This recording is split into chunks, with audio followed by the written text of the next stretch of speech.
Hello everyone, today we will discuss about the asthma. तो asthma basically क्या होता है? अस्थमा एक हेट्रोजीनस डिजीज़ है, ठीक है। हेट्रोजीनस डिजीज़ मतलब कि जिसमें कि वो कैरेक्टराइज होता है बाय क्रॉनिक मतलब इन मतलब कि एयर वे में क्रॉनिक इन्फ्लामेशन, ठीक है ना, एक्सपायरेटरी एयर फ्लो ऑब्स्ट्रक्शन, ठीक है। और इसके कारण क्या होता है, उसमें सिम्टम्स प्रोड्यूस होता है जैसे wheezing, shortness of breath, chest में टाइटनेस, कफ, ठीक है ना, जो कि टाइम के साथ इंटेंसिटी के साथ वैरी करता हो। तो heterogeneous disease and that is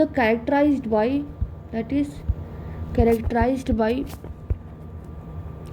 chronic airway inflammation, after that, or variable expiratory airflow obstruction। और इससे क्या होता है, ये सिम्टम्स प्रोड्यूस करता है, that produce symptoms example like Beijing, ठीक है ना, शॉर्टनेस ऑफ ब्रेथ, उसके बाद चेस्ट टाइटनेस,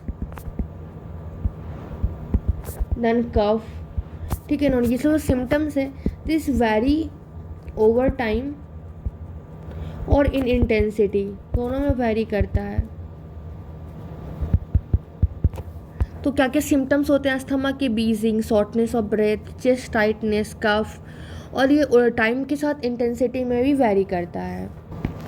और ये जो अस्थमा के जो मोस्टली एपिसोड्स आते हैं, ठीक है ना, ये बेसिकली नाइट में होता है और in early morning. So most likely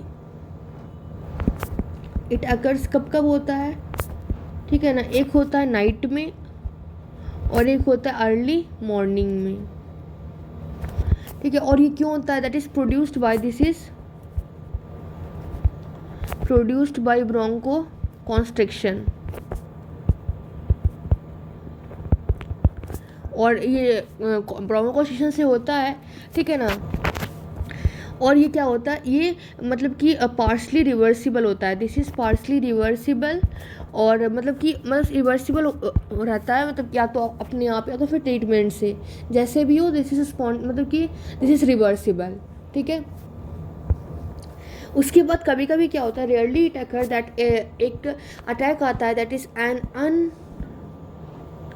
अनरेमिटिंग attack and this is called as acute severe asthma होता है। इसको हम लोग बोलते हैं स्टेटस स्थैमेटिकस। और ये क्या होता है, ये this has been proved fatal,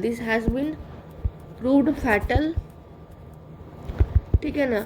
और जिस भी पेशेंट का लॉन्ग हिस्ट्री ऑफ अस्थमा होता है, लॉन्ग हिस्ट्री ऑफ अस्थमा वाले पेशेंट के साथ लॉन्ग हिस्ट्री ऑफ अस्थमा, ठीक है ना, तो उनमें मोस्टली फैटल होता है। ये तो हमने कुछ चीज़ें देख लिया। अब हाँ, ये भी होता है कि इसके बाद हम देखते हैं कि जो अस्थमा होता है, बेसिकली अस्थमा की अगर बात करते हैं तो अस्थमा मतलब कि बहुत सारे डिफरेंट क्लिनिकल कंडीशंस में होता है।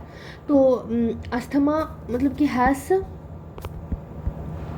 सेवरल डिस्टिंक्ट क्लिनिकल फिनोटाइप्स, और हर एक का अपना अपना अलग अलग पैथोजेनिक मैकेनिज्म होता है, ठीक है ना, हैविंग डिफरेंट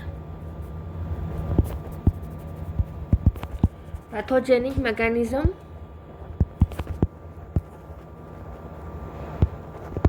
ठीक है। तो इसमें हम लोग कैसे कैरेक्टराइज करेंगे? सबसे पहले it is characterise as atopic. अगर हम लोग एटोपिक की बात करते हैं तो इसका मतलब क्या होता है, there is evidence of allergen sensitisation, मतलब कि वहाँ पे एलर्जी का सेंसिटाइजेशन हुआ है और इम्यून एक्टिवेशन, एलर्जी आया और इम्यून का एक्टिवेशन भी किया। अभी किसमें होता है? Example is in the allergic rhinitis, और किसमें? एक्जिमा में, ठीक है। एक तो हो गया एटॉपिक, एक होता है नॉन एटॉपिक, ठीक है। So be here we will look non atopic, इसमें क्या होता है कि there is no any evidence, no evidence of allergen sensitization, कोई भी एलर्जी या एलर्जन सेंसिटाइजेशन यहाँ पे नहीं होता है। और इसमें बहुत सारे अलग अलग सब टाइप्स एग्जिस्ट करते हैं, ठीक है ना। अब इसमें हम लोग क्या लिखेंगे, देयर आर सेवरल सब टाइप एग्जिस्ट, सेवरल सब टाइप एग्जिस्ट, ठीक है। और इसमें क्या होता है, मतलब कि इसमें जो मतलब हमें पता है ना ब्रोंकोस्पाज्म, तो ब्रोंकोस्पाज्म जो इसमें अस्थमा में होता है नॉन एटॉपिक में, ठीक है ना, इसके बहुत सारे ट्रिगर फैक्टर है, that has diverse trigger factor, ठीक है। जैसे कि एग्जांपल में अगर हम लोग देखते हैं, that is the respiratory infection, इसमें क्या होगा, जैसे वायरल इन्फेक्शन। उसके बाद इसकी बात करें irritants, example smoke, fumes, cold air, stress, exercise. इसके बाद हम देखते हैं कि मतलब कि हम अस्थमा को क्लासीफाई करते हैं कि कौन कौन से कैसे कैसे ट्रिगर फैक्टर होते हैं। तो हम now we will look the major सब टाइप्स ऑफ अस्थमा, ठीक है ना, और कैसे कैसे उसके पैथोजेनेसिस होते हैं। So let's now look the various sub types of asthma, various major सब types of asthma.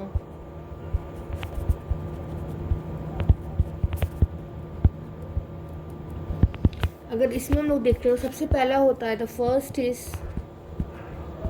Atopic asthma. जो एटोपिक अस्थमा की अगर हम लोग बात करते हैं तो this is the IgE mediated type 1 hyper sensitivity reactions में होते हैं। और ये तो हमने देख लिया कि IG mediated type 1 hyper sensitivity reaction के कारण होता है। और ये जो एटोपिक अस्थमा होता है, this disease begin in childhood, बचपन में ही हो जाता है, ठीक है ना। क्यों होता है, this is triggered by environmental allergens. जैसे एग्जांपल्स की अगर बात करते हैं, जैसे डस्ट होता है, ठीक है ना, पॉलेंस होते हैं, देन कॉकरोचेस, ठीक है ना, कॉकरोचेस होते हैं, then after that animal dander होता है, एनिमल डैंडर्स, देन फूड, ठीक है ना। और उसके बाद बहुत सारे एनवायरमेंटल फैक्टर जैसे मतलब कि जैसे वायरल इन्फेक्शंस होते हैं। और इसमें हम लोग मोस्टली क्या देखते हैं, जो एटोपिक अस्थमा होता है ना, उसमें एक हमें पॉजिटिव फैमिली हिस्ट्री दिखता है, positive family history of asthma, मतलब कि पहले से किसी न किसी को हुआ रहता है, ठीक है। और हम लोग क्या करते हैं, एक स्किन टेस्ट करते हैं, स्किन टेस्ट। अब जैसे अगर हम स्किन टेस्ट किया, अगर स्किन टेस्ट करते हैं हम लोग उस एंटीजन से, तो क्या करेगा, उस पेशेंट में तुरंत immediate will be immediate wheal and flare, जो कि हम लोग पढ़ते हैं हिस्टामाइन वाले चैप्टर में, that is wheal and flare reaction करेगा, ठीक है। उसके बाद अगर हम लोग एटोपिक अस्थमा वाले पेशेंट में अगर हम लोग ब्लड टेस्ट करते हैं, तो there will be high total serum, IgE भी हमें दिखेगा, ठीक है ना। और हम लोग एक टेस्ट करेंगे, that is radio allergo sorbent test, that is called as RASTS, ठीक है ना। इसमें भी हमें एलर्जी सेंसिटाइज करेंगे सीरम से, जो सीरम में एलर्जी सेंसिटाइजेशन को हम लोग सीरम में देखेंगे, और वो भी IgE एंटीबॉडीज़ इंडिविजुअल एलर्जन के लिए हमें पता चलेगा। This was about atopic asthma. Now second point we will look about, second is non atopic asthma. हम लोग नॉन एटोपिक अस्थमा की बात करते हैं। इन पेशेंट में क्या होता है, they have does not have evidence of allergen sensitisation का हमें एविडेंस नहीं पता चलेगा, ठीक है ना। और इनकी जो स्किन टेस्ट होता है, skin test result they are also usually negative, ठीक है। अब उसके बाद अब स्किन टेस्ट रिजल्ट निगेटिव हो गया, इनमें एविडेंस नहीं होता है एलर्जन के सेंसिटाइजेशन के कारण, ठीक है ना। अब ये जो पॉजिटिव फैमिली हिस्ट्री अगर हमें देखेंगे और अस्थमा की अगर हम लोग बात करते हैं तो this is also very less common in this patient.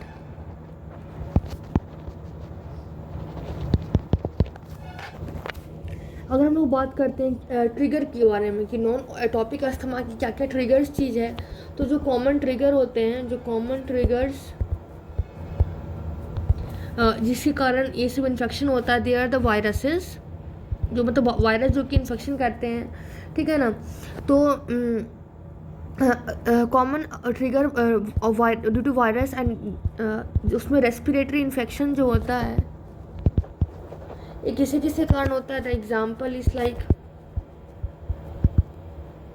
Rhino virus की बात करेंगे, राइनो वायरस होता है, पैरा इन्फ्लुएंजा वायरस, ठीक है, देन रेस्पिरेटरी सिंसाइशियल वायरस, ये सब क्या होते हैं, ट्रिगर पॉइंट होते हैं नॉन एटॉपिक अस्थमा में। फिर अगर हम लोग एयर पॉल्यूटेंट जैसे tobacco smoke, sulphur dioxide, ozone, nitrogen dioxide, ये सब भी क्रॉनिक एयरब्लेन इन्फ्लामेशन और हाइपर सेंसिटिविटी में काउज करता है, ठीक है। तो हियर वी विल राइट कि इनहेल्ड एयर पॉल्यूटेंट इस एग्जाम्पल का हम लोग देखते हैं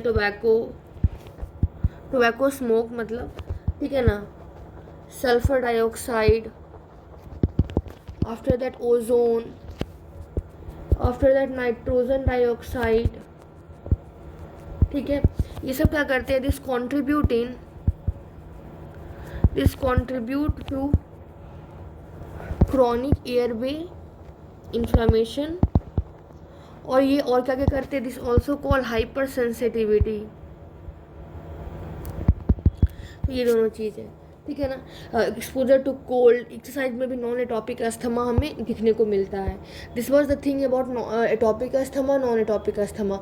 now we will look about third thing, that is the drug induced asthma.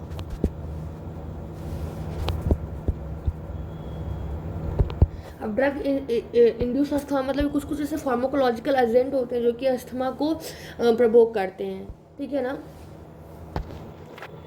तो बेसिकली हम यहाँ पे लिखेंगे कि सेवरल फार्माकोलॉजिकल एजेंट्स जो होते हैं, ठीक है ना, बहुत सारे पैथोलॉजिकल एजेंट होते हैं, वो क्या करते हैं, दे प्रवोक द अस्थमा, ठीक है ना। उसके बाद अगर हम लोग ड्रग इंड्यूस्ड अस्थमा की बात करते हैं तो इसमें क्या होता है, जो एस्प्रिन सेंसिटिव अस्थमा जो होते हैं, this is uncommon type. Aspirin sensitive asthma uncommon type होता है, और ये किस में होता है, अकर इन इंडिविजुअल, ठीक है ना, विथ रिकरेंट राइनाइटिस, या फिर किस में, नेजल पॉलिप्स। तो ये हमने बात किया। फिर ये जो इंडिविजुअल्स होते हैं ना, ये सेंसिटिव होते हैं, मतलब छोटा सा भी डोज एस्पिरिन का ले लिया या फिर NSAID का ले लिया, ठीक है ना, तो उनको प्रॉब्लम्स होने लगते हैं। तो यहाँ पे हम लोग लिखेंगे कि दिस पीपल क्या होता है, this individual are sensitive to small dose of aspirin और NSAID। और इसमें यही नहीं होता है, सिर्फ अस्थमिक अटैक तो आता ही आता है, देयर इज अस्थमिक अटैक। और अगर हम लोग और बात करेंगे, दे विल ऑल्सो हैव यूट्रिकेरिया, ठीक है। अब उसके बाद जो अस्थमा और उससे रिलेटेड ड्रग्स जो है, ठीक है ना, सॉरी मतलब आई मीन टू से एस्पिरिन और उससे रिलेटेड जो ड्रग्स है वो ट्रिगर करते हैं अस्थमा को, वो पेशेंट में क्या करते हैं, इनहिबिट कर देते हैं cyclooxygenase pathway of arachidonic acid metabolism. इससे क्या होता है कि प्रोस्टाग्लैंडिन E2 का रैपिड डिक्रीज हो जाता है।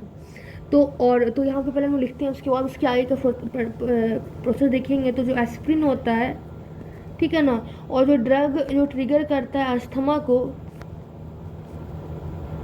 ठीक है, इन दिस पेशेंट्स क्या होते हैं बेसिकली, ये inhibit the cyclooxygenase the COX pathway of arachidonic acid metabolism. ठीक है, उसके बाद क्या होता है, this lead to decrease in prostaglandin E2। ठीक है, तो डिक्रीज इन प्रोस्टाग्लैंडिन E2 कर दिया, उससे क्या हुआ बेसिकली, जो अगर हम ऐसे बात करें तो प्रोस्टाग्लैंडिन E2 जो होता है वो बेसिकली इनहिबिट करता है इंजाइम्स को जो कि जनरेट करे प्रो इन्फ्लामेटरी मीडिएटर्स जैसे leukotriene B4, C4, D4, E4। ठीक है ना, तो इसलिए अगर हम लोग प्रोस्टाग्लैंडिन E2 की कमी हो जाएगी तो जो प्रो इन्फ्लामेटरी मीडिएटर्स है जैसे leukotriene B4, C4, D4, E4 उन लोग इनहिबिट हो जाएंगे ना, तो there will be aspirin induced asthma. तो ये था ड्रग इंड्यूस्ड अस्थमा। और फोर्थ हम लोग देखेंगे that is the occupational asthma. ठीक है ना, ये टाइप की जो अस्थमा होता है ये ट्रिगर्ड होता है, किससे ट्रिगर होता है, they are triggered by fumes, मतलब लाइक एग्जाम्पल इपॉक्सी रेजिन, ठीक है ना, प्लास्टिक, उसके बाद ऑर्गेनिक एंड केमिकल डस्ट, उसके बाद गैस, पेनिसिलिन लाइक प्रोडक्ट। ठीक है, इसे कुछ थोड़ा सा भी क्वांटिटी अगर आ जाता है तो ये इंड्यूस कर देता है अटैक। तो माइन्यूट क्वांटिटी इंड्यूस अटैक।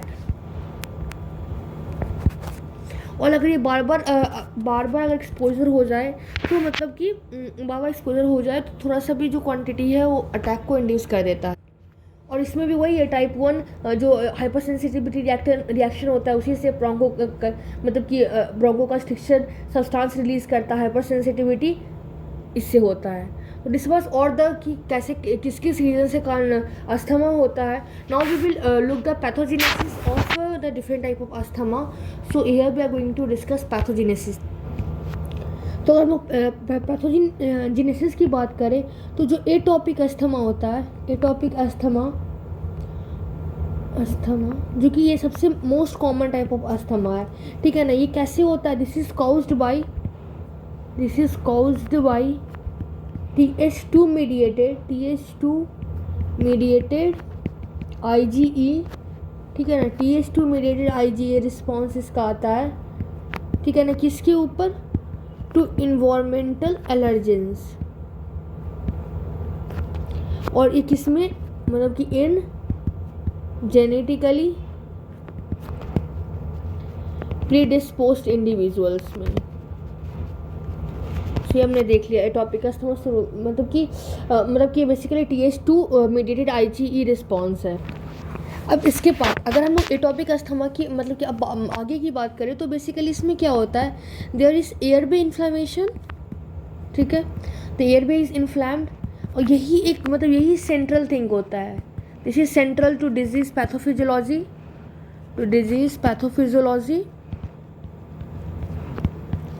ठीक है ना, और जैसे ही एयरवे में इन्फ्लेमेशन हो जाएगा तो इससे क्या हो जाएगा, दिस विल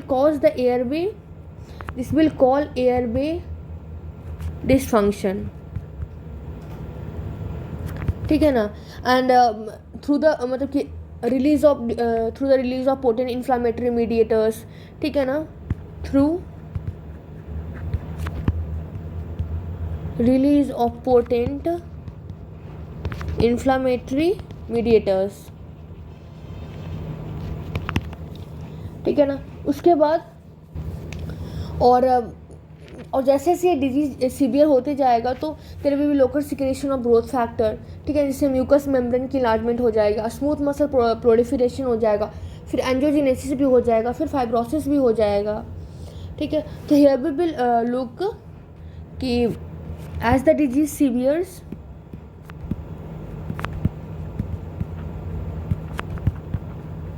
वहाँ पे क्या होता है, there is increase local secretion of growth factor. ठीक है, ये इंड्यूस कर देता है म्यूकस ग्लैंड के इन्लार्जमेंट को, induce the mucus gland enlargement. फिर इससे क्या होता है, there is smooth muscle proliferation and there is angiogenesis and there is fibrosis। तो ये मतलब मोस्टली बेसिकली टाइप ये थिंग्स है, ठीक है ना। अब now we are going to look अलग अलग से in a clear in a good manner, मतलब कि डिटेल्ड मैनर में थोड़ा हम देखेंगे। ऐसे हमने सबसे पहले बोला था कि TH2 रिस्पॉन्स, IgE और इन्फ्लामेशन, ठीक है ना, ये हमने सबसे पहले देखा था। एंड इसमें क्या होगा कि this is the fundamental abnormality in asthma. क्या होता है, देयर इज एग्रीगेटेड मतलब बढ़ा हुआ क्या, TH2 रिस्पॉन्स, ठीक है ना। मतलब TH2 रिस्पॉन्स बहुत एक्सग्रेटेड रहता है किन चीज़ों के लिए, जो नॉर्मली दे आर हार्मलेस, जो कि नॉर्मली हार्मलेस एंटीजेंस होते हैं, ठीक है। तो क्या करता है, this basically what it do, TH2 जो होता है दिस सिक्रीट साइटोकाइनिन्स और this promote inflammation. Cytokinins TH2 release किया, प्रमोट किया इन्फ्लामेशन, और इन्फ्लामेशन को प्रमोट करने के बाद क्या करता है, this stimulate the B cell to produce IgE और अदर एंटीबॉडीज भी, ठीक है। अब ये जो साइटोकाइनिन्स हमने देखा, जो TH2 सिक्रीट करता है साइटोकाइनिन्स, जिसमें इंक्लूड जो होता है IL4, ठीक है, मतलब IL4 होता है। और ये मतलब एग्जांपल जैसे दे रही हूँ, IL4, IL5, IL13, ये बता देती हूँ। तो साइटोकाइनिन जो यहाँ पे TH2 सिक्रीट करता है IL4, ये बेसिकली दिस बेसिकली IL4 जो होता है ये स्टिमुलेट कर देता है प्रोडक्शन ऑफ IgE। अगर IG5 की बात करेंगे तो it will activate the locally, मतलब कि लोकली दिस वो यूजनोफिल्स को रिकरेट करता है। और अगर हम लोग IL13 की बात करेंगे तो this will stimulate the mucus secretion from the bronchial and submucosal glands और प्रमोट करता है IgE प्रोडक्शन को बाय बी सेल, ठीक है।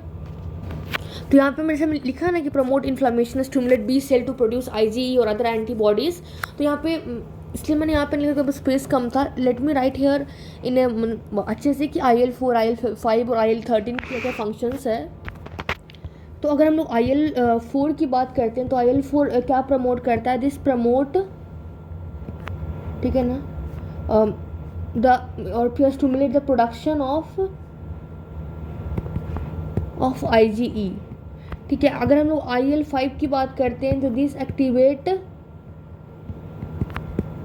Locally recruited यूजनोफिल्स। उसके बाद अगर हम लोग IL13 की बात करते हैं तो this stimulate the mucus production, कहाँ से, from the bronchial submucosal gland, और ये प्रमोट करता है, this promote the IgE production by B cell, ठीक है ना। तो अब वैसे मैंने बोला देखा था ना कि cytokinins IL4, IL5, IL13 release होगा, प्रमोट करेगा इन्फ्लामेशन, फिर स्टिमुलेट करता है बी सेल को ताकि वो IgE का और अदर एंटीबॉडीज़ का प्रोडक्शन करे। तो हमने देख लिया ना कि IgE प्रोडक्शन करता है बी सेल से। इसके बाद और भी होता है, T सेल होता है, एपिथेलियल सेल होता है, वो सिक्रीट करता है कीमोकाइनिन्स को, और भी T सेल और भी यूजनोफिल को मतलब कि वहाँ पे रिकरेट करता है ताकि और रिएक्शन फर्दर मतलब बढ़े। So have we will write, ये तो हो गया, ठीक है, प्रमोट करा। उसके बाद और भी क्या होता है कि so here we will write, एक T सेल होता है, T सेल्स, ठीक है ना। और epithelial cell, T cell, epithelial cell, ये क्या करते हैं, this both secrete the chemokines, और ये कीमोकाइंस को सिक्रीट करेंगे and this will recruits more T cell और यूजनोफिल, उसको और भी ज़्यादा रिकरेट करेगा, ठीक है। इससे क्या होगा, रिएक्शन और बढ़ते जाएगा। ये हमने देख लिया, ठीक है ना, क्योंकि टी सेल एपिथेलियल सेल भी ऐसे करता है। उसके बाद एक चीज़ और था कि जो IgE होता है ना, IgE, ये बेसिकली कहाँ पे बाइंड करता है, this bind to FC receptor, कहाँ पे, ऑन सबम्यूकोशल मास्ट सेल पे, और इसका बार बार एक्सपोजर होता है, रिपीट एक्सपोजर टू एलर्जेंस, अगर रिपीटिक एलर्जेंस से होगा then this will trigger the mast cell, ठीक है ना, मास्ट सेल को ट्रिगर करेगा and that will release granule content,